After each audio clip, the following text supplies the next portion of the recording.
Hi everyone, welcome to Azad Revenge Stories channel. I'm Laura Mitchell, 35 years old, a CPA who clawed her way up from nothing. I started working at 16, flipping burgers, tutoring, anything to pay my own way through college. Never asked my family for a dime, not once. After years of grinding, I finally bought my dream home in Portland, Oregon with every penny I earned. I thought it was my moment to shine. But then my stepmom served me court papers claiming I stole my half-sister's future by not handing her the keys. You heard that right. She sued me for buying my own house. She said it was my duty to fix my sister's endless financial messes. The betrayal hit like a freight train. How could my own family drag me through a lawsuit over something I worked so hard for? If you think this story is crazy, hit like and subscribe so you won't miss any twists in this real-life family drama. And don't forget to share your own story if you've ever been in a similar situation. I really want to know. I'm not the only one. Once you're done listening, rate my story on a scale of 1 to 10. I'd love to hear what you think. To understand how my life got so messy, you have to go back to my childhood in Portland, Oregon. My parents divorced when I was 5 and Mom moved to Arizona, cutting contact completely. It was just me and Dad living in our cozy house on Belmont Street. He'd make me pancakes on Sundays and tell me I could do anything if I worked hard enough. But when I was 8, Dad married my stepmom, Susan Bennett. A year later, they had my half-sister, Jessica Bennett. I was 9, excited to have a little sister, but that joy didn't last. When I was 10, Dad died in a car accident. My world fell apart, and I was left with Susan and baby Jessica. Susan never tried to be a mom to me. Her whole world revolved around Jessica, her own daughter. I'd come home from school with straight A's, and Susan would say, "That's nice, Laura." But Jessica took her first steps today. Jessica's toys piled up in the living room while my book stayed in a corner. Susan bought Jessica's sparkly dresses for kindergarten, but I got second-hand clothes from thrift stores. When I asked why, Susan said, "Jessica's younger Laura. She needs to feel special." It hurt, but I kept quiet, not wanting to make waves. By 12, I saw how Susan's favoritism shaped Jessica. She'd cry for new toys, and Susan would rush to buy them. Once, when I was 13, Jessica wanted a fancy dollhouse for her birthday. Susan took $300 from the college fund Dad left me to pay for it. I found out when I checked the account and confronted her. "Jessica deserves nice things," Susan said sharply. "You're old enough to handle it." I wasn't. I felt like I was losing Dad all over again, but I swallowed my tears and moved on. At 16, I decided I couldn't rely on Susan. I got a job at a coffee shop on Alberta Street, working late shifts to buy school supplies and clothes. Susan didn't notice. She was busy signing Jessica up for dance classes or buying her new gadgets. Jessica would show off her phone, smirking while I counted change for my bus fare. I saved every penny, determined to make it on my own. When I got a partial scholarship to college, Susan didn't care. She was too focused on Jessica's latest hobby, a fashion blog that never took off. When I was 17, I invited Susan and Jessica to my high school graduation. I'd worked hard to be valedictorian, hoping they'd see me for once. Susan arrived late, fussing over Jessica's new outfit. After the ceremony, she handed me a card and said, "Good job, Laura, but Jessica's tired." I stood there holding my diploma, feeling invisible. That day, I stopped seeking Susan's approval. I tried connecting with Jessica when she was 10. I took her to a cafe, hoping we could talk like sisters. She rolled her eyes and said, "You're always so perfect, Laura. It's annoying." Susan had turned her against me, making me the enemy. It stung, but I let it go. By 19, I was in college working 2 jobs, waitressing and tutoring to cover tuition and rent. Susan never asked how I managed. Instead, she'd call to rave about Jessica's new YouTube channel, another flop she'd without question. At 22, I graduated college debt-free, a CPA job waiting for me downtown. Susan didn't come to my graduation. She was busy bailing out Jessica's failed online clothing store. Neighbors would hear her brag, "Jessica's going to be a star," while I was just Laura, the responsible one. Those years taught me I couldn't count on Susan or Jessica. Family wasn't about blood. It was about who showed up for you. I carried that lesson forward, building my life step by step until the day I bought my house. Buying my house was supposed to be a fresh start, a moment to celebrate everything I'd worked for. I wanted to share that joy, so I invited Susan and Jessica to a small housewarming party at my new place in Portland's Laurelhurst neighborhood. I spent days cleaning, setting up a buffet with sandwiches and drinks, even hanging string lights in the backyard to make it special. I hoped, maybe naively, that for once we could act like a family. My boyfriend, Michael Grant, a third-grade teacher with a knack for keeping things calm, helped me set up and promised to have my back.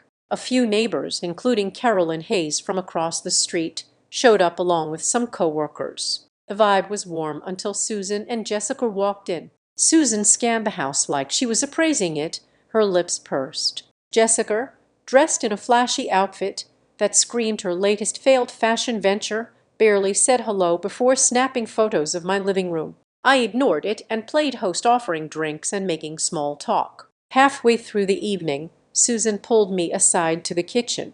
"Laura, this house is gorgeous," she said, her tone oddly sharp. "It's too big for just you. Jessica could use a place like this to get her life together." I froze, thinking I'd misheard. "What do you mean?" I asked. Susan crossed her arms. "Jessica's struggling. You know, her online store didn't work out. She needs stability, and you can help by letting her move in." I stared, my stomach twisting. "Susan, I bought this house with my own money. It's mine." Her eyes narrowed. "Family helps family, Laura. Jessica's your sister. You owe her this." Before I could respond, Jessica joined us, her phone still in hand. "Yeah, Laura, why do you need all this space? I could start over here. Maybe relaunch my brand."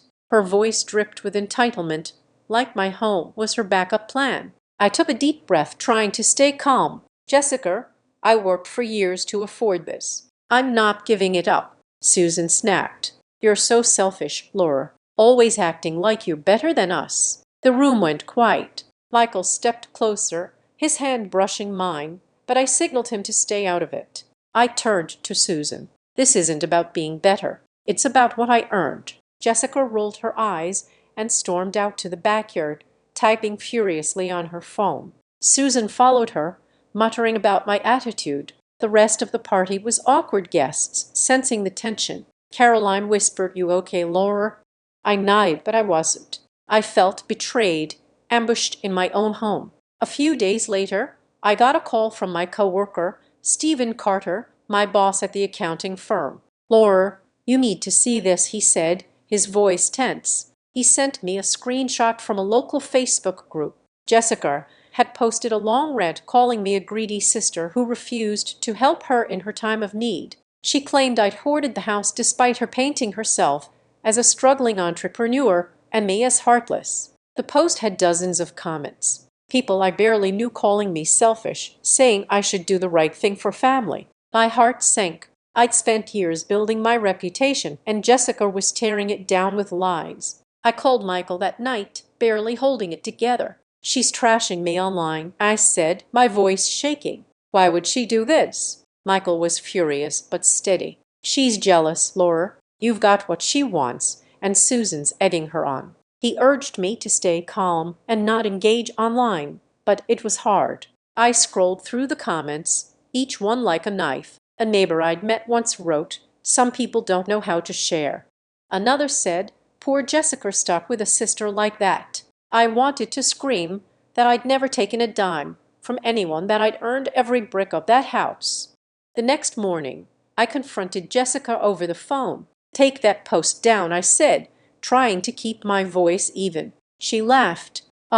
It's true. You're sitting in that big house while I'm struggling." I snapped back. "You're struggling because you don't work for anything, Jessica. Stop lying about me." She hung up and the post stayed up. Susan texted me later, "You shouldn't have upset Jessica. We'll talk about this house again soon." That soon turned out to be worse than I could have imagined. I tried to brush it off, hoping it was just her usual guilt tripping.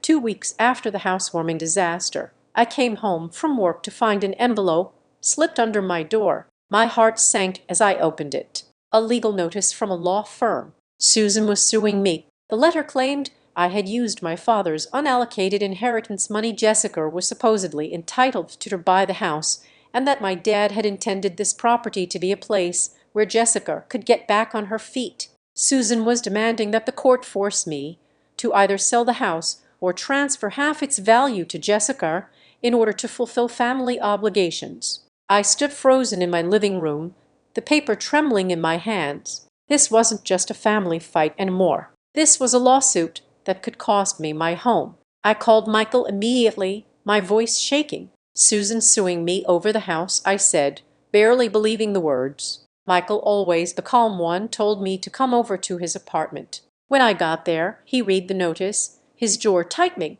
"This is insane. Laura, you bought this house with your own money. She's making this up, and she has no case." His confidence studied me, but I needed more than reassurance. I needed a plan. Michael suggested I find a lawyer who could shut this down fast. "You're not alone in this," he said, squeezing my hand. "We'll figure it out together."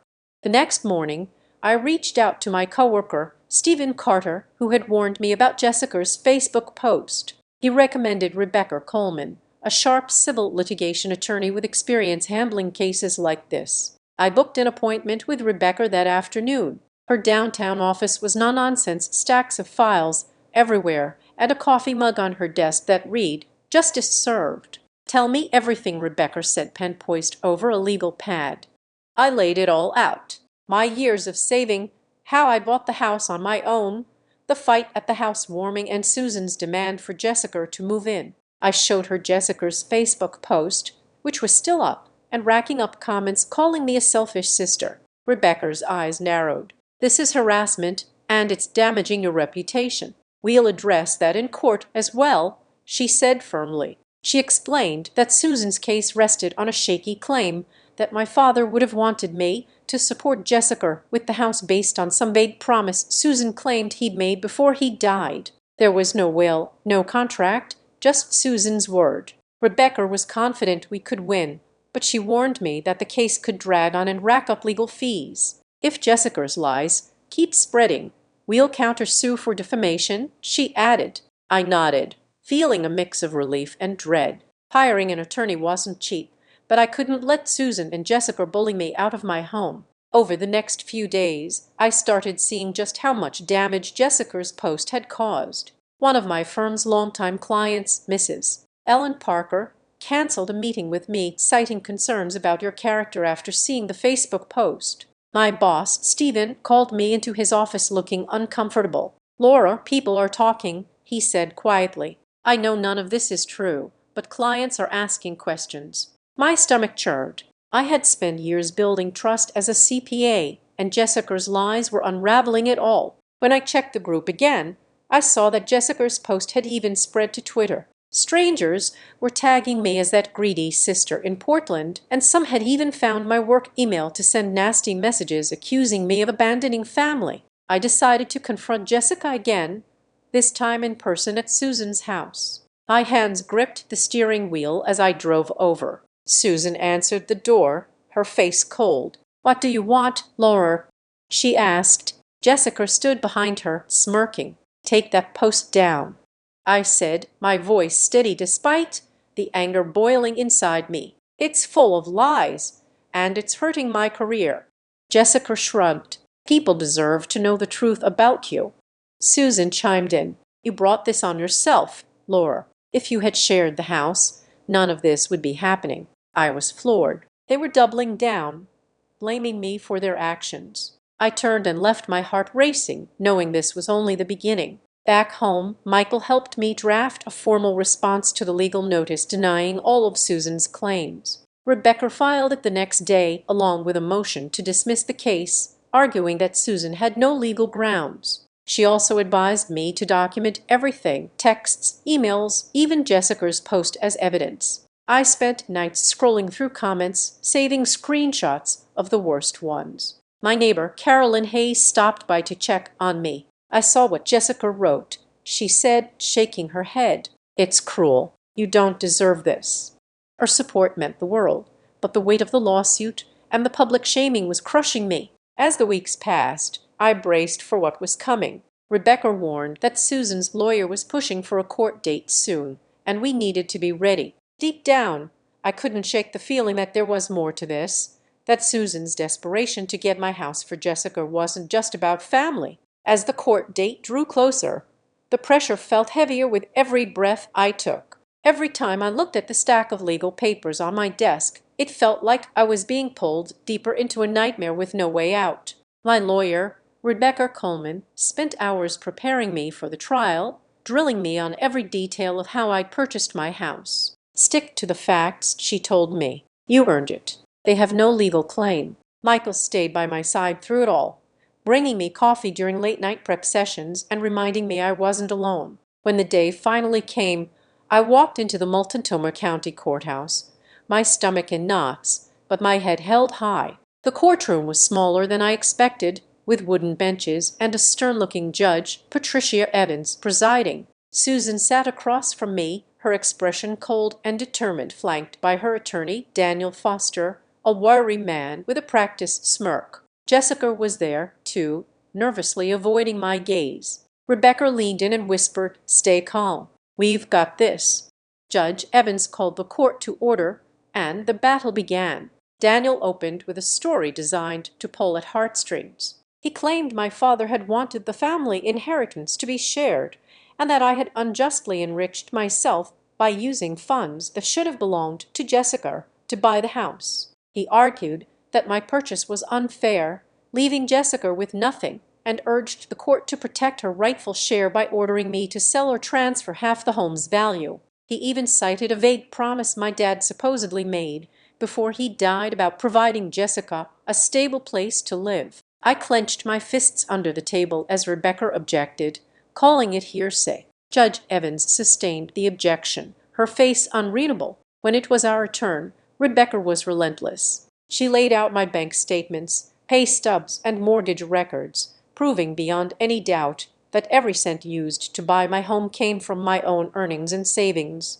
My client, Laura Mitchell, worked for years to purchase this property, Rebecca said, her voice steady and measured. There is no evidence of any family agreement, no will, no documentation of shared inheritance. The plaintiff's claim is unfounded. Then she called me to the stand. I recounted my journey working since I was 16, paying my way through college, never asking anyone for help. My voice stayed, even though my hands shook slightly on the witness stand. Across the room, Susan glared at me with pursed lips, and Jessica fiddled with her phone, clearly anxious. Cross-examination was brutal. Daniel tried to twist my words. "Didn't you know Jessica was struggling financially?" he asked. "Don't you feel a duty to help your sister given what your father would have wanted?" I met his gaze and answered firmly. "Jessica is an adult. I worked hard for my house. She can do the same." Rebecca smirked as Judge Evans arched an eyebrow.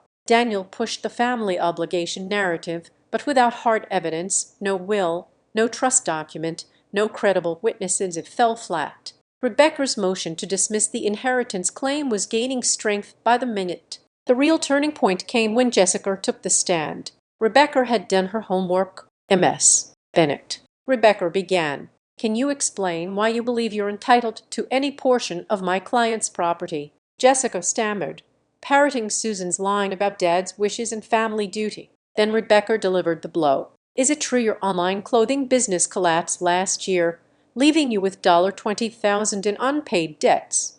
The courtroom went silent. Jessica's face turned crimson. "That's not relevant," she mumbled. Rebecca pressed on, holding up documents from Jessica's failed company. Just trendy unpaid invoices, creditor emails, and bank statements showing her overdrawn account. "Your Honor, the plaintiffs are not seeking justice," Rebecca argued. "They are attempting to use my client's home to cover Jessica Bennett's personal debts from a failed business venture."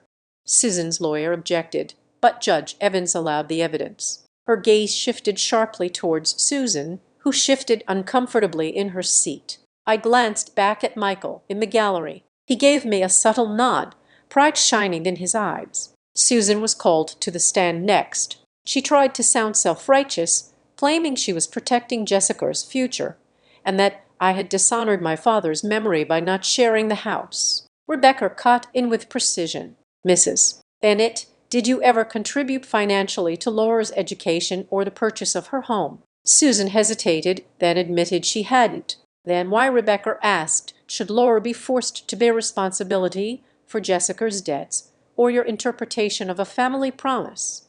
Susan faltered, mumbling something about family loyalty, but it was clear the foundation of their case was crumbling. Finally, Rebecca called a surprise witness, my former neighbor, Carolyn Hayes. Carolyn testified that she'd seen Jessica spreading false accusations about me online, intentionally damaging my reputation to pressure me into giving up the house. She had saved screenshots of Jessica's defamatory posts, which Rebecca submitted into evidence. The posts were damning Jessica, had publicly called me a selfish whore who stole her chance at a stable life. Judge Evans studied the screenshots, her expression tightening. After both sides had finished, Judge Evans delivered her ruling. This case lacks any legal foundation, she said firmly. There is no evidence of a family agreement, will, or obligation.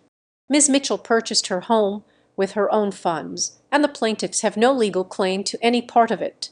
But she didn't stop there. Furthermore, the judge continued the plaintiff's actions, including spreading defamatory statements about Ms. Mitchell, have caused undue harm. She dismissed the case in its entirety and ordered Susan and Jessica to pay my legal fees over $15,000. Susan's face went pale, and Jessica looked as though she might cry. A wave of relief swept over me, but it was tinged with sadness. This was my family, and it had come to this. As we left the courthouse, Michael hugged me tightly. You did it, he whispered. Rebecca shook my hand with a rare smile. They didn't stand a chance, she said. Winning the lawsuit should have felt like closure, but I knew Susan and Jessica wouldn't let go of their resentment so easily. In the months that followed, I learned just how much the court's ruling had cost them, not just in money, but in the way their lives unraveled. Meanwhile, I made a choice to leave that toxic chapter behind and build something new, surrounded by people who truly cared.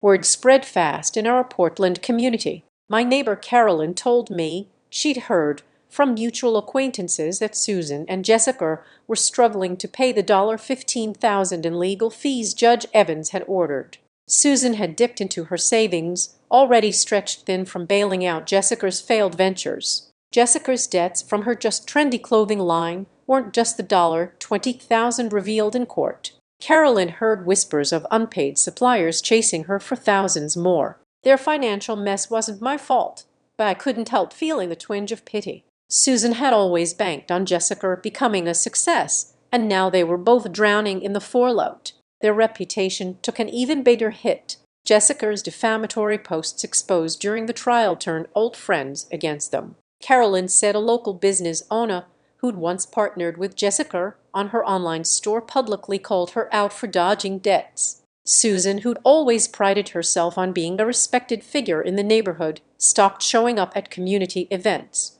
A co-worker of mine, Emily, mentioned seeing Susan at the grocery store looking worn and avoiding eye contact. Jessica, meanwhile, deleted her social media accounts after the backlash grew too loud. I didn't gloat. It was sad to see them spiral, but I couldn't keep carrying their weight. I decided it was time to cut ties completely. After the trial, I blocked Susan and Jessica's numbers and removed them from my social media. The last message I got from Susan was a bitter text. You'll regret turning your back on family. I didn't reply. Family doesn't sue you over a house you earned or smear your name online. Letting them go felt like lifting a boulder off my chest. For the first time in years, I could breathe without their drama pulling me under. With that chapter closed, I turned to building the life I'd always wanted. Michael was my rock through it all. We started spending more weekends together, exploring Portland's food trucks or hiking in Forest Park. He teased me about my terrible sense of direction, but his steady presence made me feel safe. One evening, over tacos at a spot on Alberta Street, he looked at me and said, "You're stronger than you know. Laura, I'm proud of you." Those words hit deeper than I expected, and I realized I was falling for him in a way I hadn't thought possible. Carolyn became more than just a neighbor. She became a true friend. She'd drop by with homemade cookies, insisting I needed a break from work. We'd sit on my porch laughing about her quirky book club, or swapping stories about our lives. She introduced me to her friend David Martinez, a local photographer who'd heard about my ordeal. David offered to feature my story in a community newsletter, framing it as a tale of resilience. I hesitated, not wanting more attention, but Carolyn convinced me. "People need to know you're not the villain," she said. The article was small but heartfelt, and it helped clear the air after Jessica's lies. My career bounced back stronger than ever. After the trial, I met with my boss, Stephen Carter, to address the damage from Jessica's posts. He was supportive, assuring me the firm valued my work. I took on bigger clients, including a local nonprofit that praised my attention to detail. Emily, my coworker, invited me to join her trivia team at a downtown bar where I met a group of her friends, fun, grounded people who didn't care about my family drama. We'd spend Thursday nights laughing over obscure questions, and I started to feel like I belonged somewhere new. I also began investing in my home, making it truly mine. Michael helped me repaint the living room a soft blue, and we built a small garden in the backyard planting herbs and flowers. Carolyn suggested hosting a barbecue to celebrate, and I loved the idea. It was nothing like the housewarming disaster, just close friends, good music, and no expectations. Emily brought her famous potato salad. David snapped photos and Michael manned the grill, joking about his culinary skills. For the first time, my house felt like a home filled with people who showed up for me. Looking back, the lawsuit was a painful but necessary turning point. It forced me to see Susan and Jessica for who they were, people who'd never value me the way I deserved. Cutting them out wasn't easy, but it gave me space to grow. I'd spent so long fighting to prove myself first as a kid, then through their lies and legal threats. Now I was done proving anything. A year after the courtroom victory, I stood in a small garden venue in Portland, my heart racing as I adjusted the lace on my dress. Today was my wedding day, and Michael, now my fiancé, waited for me at the altar, his smile brighter than the July sun. The past had been a storm. Susan's lawsuit, Jessica's lies, years of family drama, but I'd come through it stronger. This moment, surrounded by people who loved me, was proof I'd built a life worth celebrating. The ceremony was simple but perfect. Carolyn, my neighbor, turned best friend, helped plan every detail from the wildflower bouquets to the string quartet playing softly. My coworker Emily was my maid of honor, her laughter keeping me calm as I got ready. David, the photographer who'd shared my story in the community newsletter, captured every moment, his camera clicking as I walked down the aisle. When I reached Michael, he took my hand and whispered, "You're my home, Laura." I nearly cried right there. We exchanged bows, promising to support each other through anything. And when we kissed, the small crowd, friends, co-workers, neighbors cheered loudly. After the ceremony, we danced under twinkling lights, surrounded by people who'd become my chosen family. Emily gave a toast, joking about my trivia team obsession, but calling me the strongest woman I know. Carolyn raised her glass, her eyes misty, saying, "You deserve this happiness, Laura." I looked around, realizing home wasn't just my house. It was these people, this love, this moment. I'd spent years thinking family meant obligation, but now I knew it meant choosing who lifted you up. As for Susan and Jessica, their lives had taken a darker turn. Word around Portland was that Susan had sold her car to cover part of the $15,000 legal fees from the lawsuit. But it wasn't enough. A mutual acquaintance, Lisa Thompson, who ran a local cafe, told Carolyn that Susan was behind on her mortgage. Her savings drained from years of funding Jessica's failed dreams. Jessica's troubles were worse. Her creditors had caught up with her, demanding payment for debts tied to her clothing line and a new venture, a pop-up boutique, that collapsed in weeks. Lisa mentioned Jessica had moved to a small apartment, her reputation in tatters after her lies about me were exposed. No one in the community trusted her anymore, and old friends had cut contact. I didn't wish them harm, but their choices had built their own consequences. Sitting with Michael one night after the wedding, I reflected on what I'd learned. Growing up, I thought I had to earn love by being perfect, good grades, hard work, never complaining. Susan and Jessica taught me that some people will never see your worth, no matter what you do. Cutting them out wasn't just about protecting my house. It was about protecting myself. Setting boundaries meant saying no to guilt, no to drama, no to people who saw my success as their entitlement. I'd fought for every piece of my life, my career, my home, my marriage. And that fight taught me my value wasn't tied to their approval. Home became more than a building. It was Michael's laugh when we burned dinner trying to cook together. It was Caroline's texts checking in on me. It was Emily's trivia nights and David's photos hanging on my walls. I'd built a life, not just through hard work, but by choosing who I let in. Self-reliance got me through the toughest years, but love and trust made it worth living. I wasn't perfect, and I didn't need to be. I just needed to be me, Laura, the woman who kept going no matter what. To everyone who's followed this story, thank you. Your support, your comments, your time, it means the world to me. Sharing this wasn't easy, but knowing you've listened makes it worthwhile.